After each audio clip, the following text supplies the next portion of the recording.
Hello. Is that Jacob? Yep, it is. It's Barack Obama, man. Do you remember me? Yeah, I remember you telling me that your hair was going to be gray next time.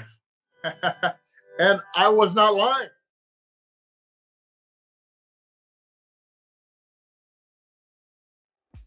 This gentleman here, Mr. Philadelphia, was a Marine who had served with the National Security Council. So he comes and he brings his two little boys, his wife.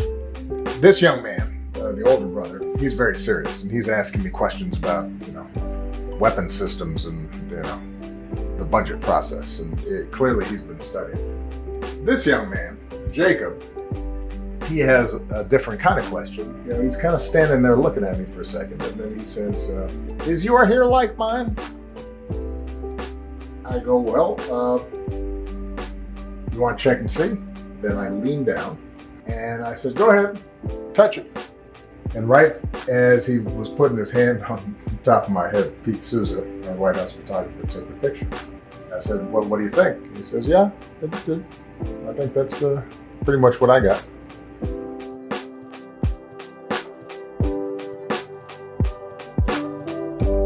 I think this picture embodied one of the hopes that I'd had when I first started running for office.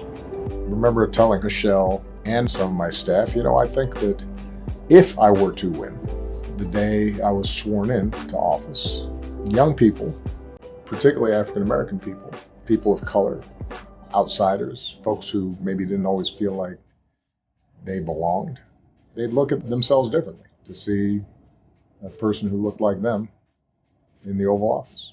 It would speak to Black kids and Latino kids, and gay kids and young girls. How they could see the world open up for them. I was 5 years old when I met President Obama in the Oval Office.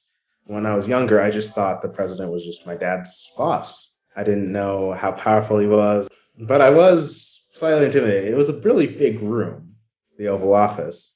So I was a little shy, and I kind of remember touching his hair and him towering over me. That was a pretty big highlight of my life. It is very wonderful to see representation in the government, because if I get to see another Black man be at the top, be at that pinnacle, then I want to follow that lead. Well, listen, I want to catch up with you because we found out that you were going to be graduating this month, and I thought, how can it be that that little boy that I was talking to in the Oval Office now is suddenly about to graduate from high school?